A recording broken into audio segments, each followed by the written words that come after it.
வாழ்க வையகம், வாழ்க வையகம், வாழ்க வளமுடன். குரு வாழ்க, குருவே துணை.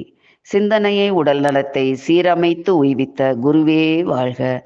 மகரிஷி அவர்களின் வாழ்க்கை மலர்கள் புத்தகத்திலிருந்து டிசம்பர் 27ஆம் தேதியான இன்று நாளொரு நற்சிந்தனையாக யோக பயிற்சி என்ற தலைப்பை பற்றி சிந்தனை செய்ய உள்ளோம். பிரபஞ்ச தோற்றத்தில் ஆறறிவு பெற்ற மனிதனாக வந்திருக்க நாம் மனதில் இன்பமாகவும் அமைதியாகவும் வாழும் காலத்தில் அமைதியான வாழ்க்கை நிலையை வாழ்ந்து நாம் முழுமை நிறையான அந்த இறைநிலையை அடையணும் சொன்னோம் அப்படின்னா அதற்கு சில பயிற்சிகள் நமக்கு தேவையாக இருக்கு. அதற்கு தான் நம் முன்னோர்கள் அதை பிரத்யாகார, தாரணா, தியானம், சமாதி என்ற 4 நிலையிலே வகுத்து கொடுத்தாங்க.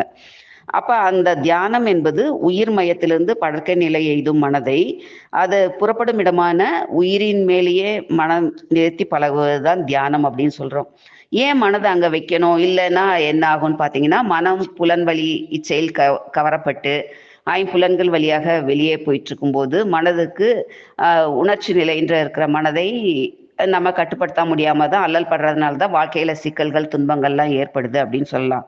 இது திருமூலர் தன் பாட்டுல சொல்லும்போது, பார்ப்பான் அகத்தே பால் பசு 5 உண்டு, மெய்ப்பாரும் இன்றி வெறித்தே திரிவன, மெய்ப்பாரும் உண்டாய் வெறியும் அடங்கினால் பார்ப்பான் பசு 5ம் பாலாய் சொரியுமே அப்படின்னு சொல்லுவார். நம்ம சொல்லும்போது புலன்கள் வழியாக நம்ம மனதை புலன் வழியாக வெளியே போயிட்டு இருக்கும் 5 புலன்கள் வழியாக வெளியே போயிட்டு இருக்கும் மனதை கட்டுப்படுத்தி ஒருமுகப்படுத்தும் போதுதான் மனதுக்கு அமைதி கிடைக்கும் அப்படின்னு சொல்றாரு. அப்படி இல்லை அப்படின்னு சொல்லும்போது, புலன்கள் வழியாக போயிட்டு இருக்க மனதை அதன் பாட்டுக்கு விட்டுட்டோம் அப்படின்னு சொல்லும்போது 6 தீய குணங்களும் 5 பஞ்சமகா பாதங்களும் ஏற்படும் அப்படின்னு சொல்றாரு. அப்ப அந்த மெய்ப்பொருளை நாம உணரணும் அப்படின்னு சொன்னோம்னா அதற்கு ஒரு பயிற்சி தான் நம்ம செய்யக்கூடிய இந்த தவ பயிற்சிகள். அப்ப இந்த தவ பயிற்சிகள் செய்யும் போது அறிவதனை கருவினிலை இணைத்து தவமாற்ற ஐம்புலன்களும் அமைதி பெறும், அருகுணம் சீராம் அப்படின்னு ஞான களஞ்சத்துல சுவாமி சொல்லுவார். புலன்கள் வழியாக போயிட்டு இருக்க மனதை அமைதிப்படுத்தணும் அப்படின்னு சொன்னீங்கன்னா அதற்காக தான் நம்ம இந்த தியான பயிற்சிகள் கத்துக்கிட்டு செய்யறோம். அப்ப இந்த தியான பயிற்சிகள் செய்ய செய்ய மனம் அமைதி நிலையில இருக்கும், மனம் ஒடுங்கும், புலன்கவர்ச்சி நீங்கி மனதுக்கு அமைதி கிடைக்கும். ஆக தோற்ற பொருள்கள் பற்றி நம்ம தெரிஞ்சுக்கணும் அப்படின்னு சொல்லும்போது விஞ்ஞான அறிவு நமக்கு உதவியா இருக்கு, நம்ம கற்ற கல்வி நமக்கு உதவியாக இருக்கு. அப்ப மறைப்பொருளாக இருக்கிற அந்த உயிர், மனம், மெய் இந்த 3ஐயும் நம்ம அறியணும், தெரிஞ்சுக்கணும் அப்படின்னு சொன்னீங்கன்னா அதற்கான ஒரு பயிற்சி தான் நம்ம செய்யக்கூடிய இந்த தியான பயிற்சிகள்.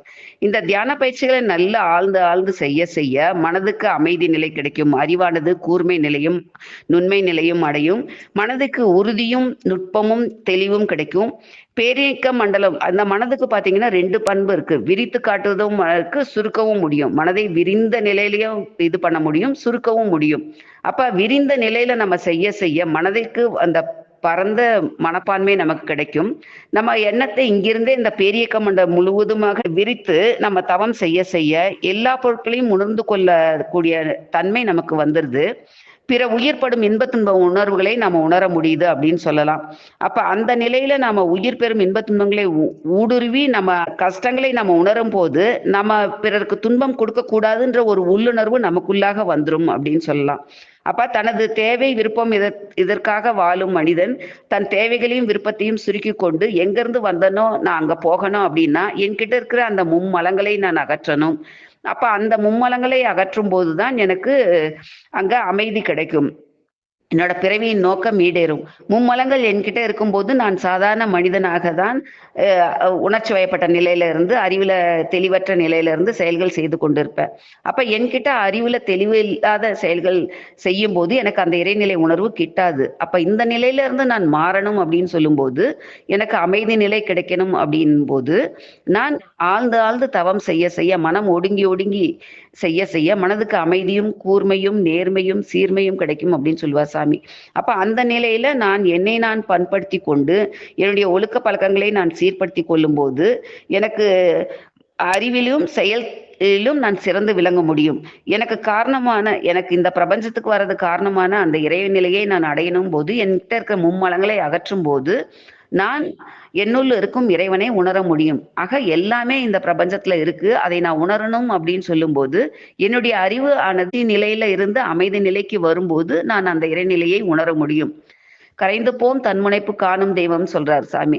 அப்ப அந்த கரைந்து போம் தன்முனைப்பு என்கிட்ட இருக்க தன்முனைப்பு இருக்கிறதுனாலதான் நான் இத்தனை எல்லா செயலையும் செய்து கொண்டிருக்கிறேன். அப்ப அந்த தன்முனைப்பு போகும்போது காணும் தெய்வம், அப்ப நாம இறைநிலையை உணர முடியும் அப்படின்னு சொல்றாரு. அப்ப அந்த இறைநிலையை நான் உணரணும் அப்படின்னு சொல்லும்போது இந்த தவ பயிற்சிகள், இந்த யோக பயிற்சிகள் தான் எனக்கு உதவியாக இருக்கும்.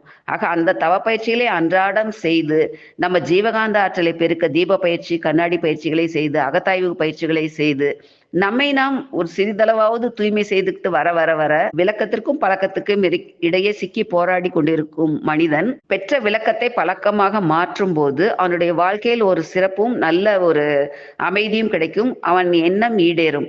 நாம் கற்ற மனவளக்கலை பயிற்சிகளை மற்றவர்களும் கற்றுக் கொடுத்து நாமும் வாழ்க்கையில் உயர்ந்து பிறரும் சிறப்பாக வாழ நம்மால் இயன்ற உதவியை செய்து வாழ முனைவோம்.